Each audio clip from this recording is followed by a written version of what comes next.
अब निजेश अवस्थी जी, अब मैं सीधे आपके पास आते हुए, अवस्थी जी ये बात तो सच है ना, देखिए सीओ संभल की जिम्मेदारी है कानून व्यवस्था बनाए रखना, पालन करवाना, जो गुंडे बदमाश है एलआईयू की जिम्मेदारी होती है उनके बारे में जानकारी देना, कंट्रोल में रखना सब कुछ।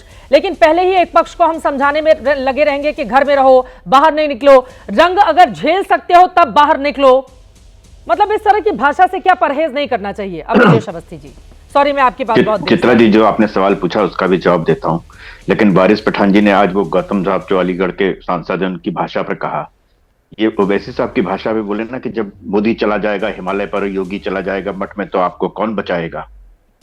ये भाषा किसकी थी? मैं बहुत सारे, आपने ही कहा कि बहुत सारे ऐसे बयान बताए जा सकते हैं, एक बयान मैंने सिर्फ सुनाया है।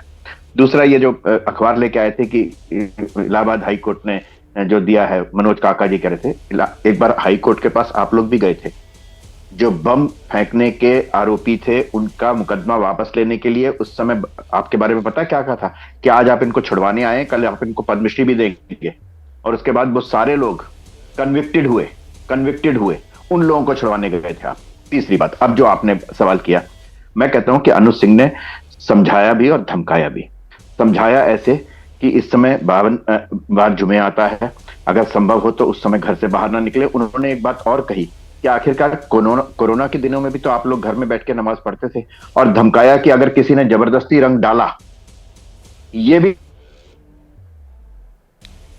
किसी वजह से तकनीकी दिक्कत आ गई है, आप दुरुस्त कीजिए। सीओ संभल ने, हाँ उसके आगे की लाइन में बता देती हूँ, उनका कहने का मतलब ये था कि अगर हिंदुओं पर भी किसी ने रंग डाला और वो हिंदू तैयार नहीं है उस रंग को झेलने के लिए, तो ऐसे लोगों के खिलाफ कार्रवाई की जाएगी। ये बातें भी उनकी ओर से कही गई हैं। जैसे हमारे साथ जुड़ते हैं विक्रम सिंह जी, लेकिन उसके पहले जल्दी से एक आपकी टिप्पणी में लेना चाहूंगी।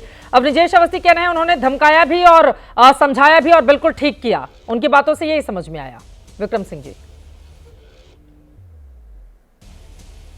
चित्रा जी, हमारे पास कोई विकल्प नहीं है। गवर्नमेंट सर्वेंट कॉन्डक्ट रूल्स हैं, हमें केवल उनके अनुसार ही चलना चाहिए। शब्दों का चयन सोच समझ के करना चाहिए, परिमार्जित, संतुलित और भड़काऊ न हो किसी चीज के, और कोई ऐसा संकेत न जाए कि हम किसी के पक्ष में बोल रहे हैं और किसी के विरोध में बोल रहे हैं। हम लोगों ने सारी जिंदगी, हमने जितना, हमारे कई प्रवक्ताओं की उम्र मुझसे ज्यादा मैंने पुलिसिंग की है, और ऐसे ही एक बयान आया था कुछ कई वर्षों पहले, तो उनको जो कहा गया था, You are a motor mouth and you be suffering from verbal diarrhea। अब मैं ट्रांसलेट नहीं करूंगा हिंदी में क्योंकि ट्रांसलेशन बड़ा अनुचित होगा आपके प्रतिष्ठित चैनल पे, लेकिन समझने वाले समझ गए होंगे। You are a motor mouth and you're suffering from verbal diarrhea। जरा सोच समझ के बोला कीजिए कप्तान डिप्टी साहब।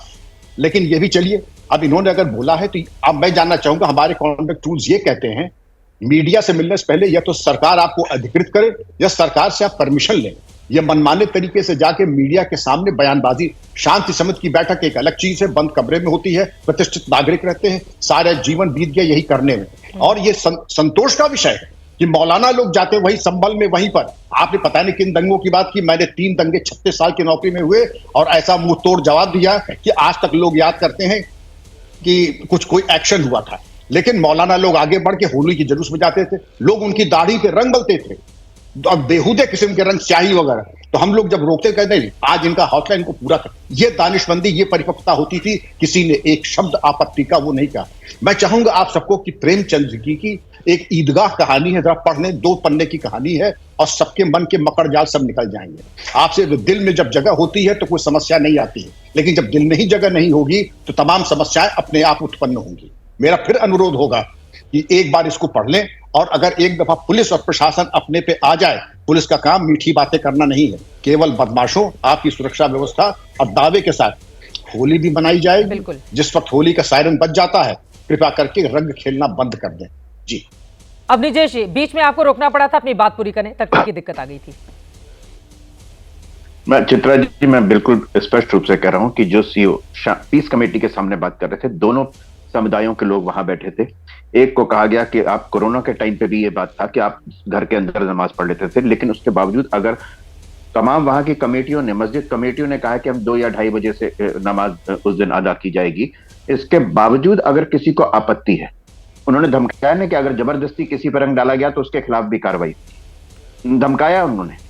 लेकिन किसको धमकाया है? धमकाया उनको है जो जबरदस्ती रंग डालेंगे, और समझाया उनको है कि आप कृपा करके, आज हिंदुओं का त्योहार होली है, साल में एक बार आता है, आप लोग भी सहयोग करिए, थोड़ा अगर देर से निकलेंगे या घर पे संभव होगा नमाज अदा करना, तो आप घर पे भी करिए। और इसके लिए बाकायदा उन्होंने कोरोना का उदाहरण भी दिया।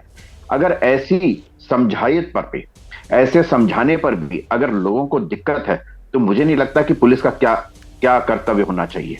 पुलिस का दोनों समुदायों के लिए उन्होंने कहा।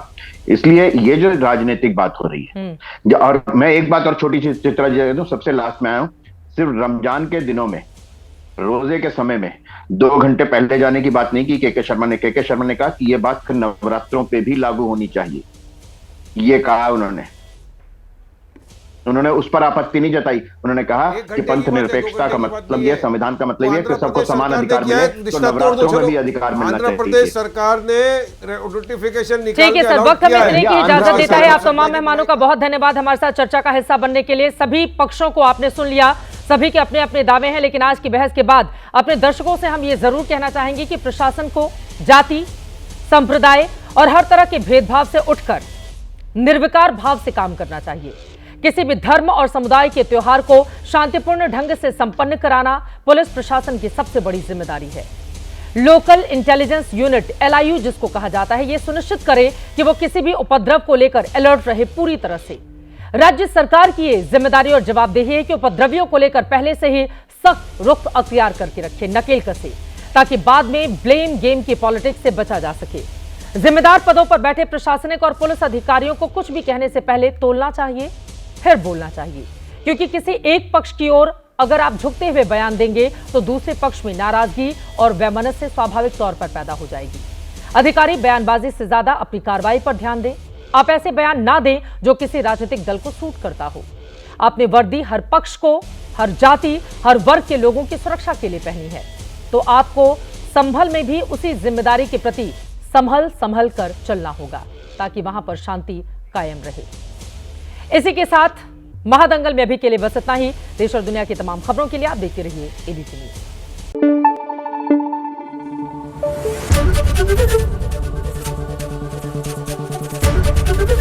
ABP न्यूज आपको रखे आगे।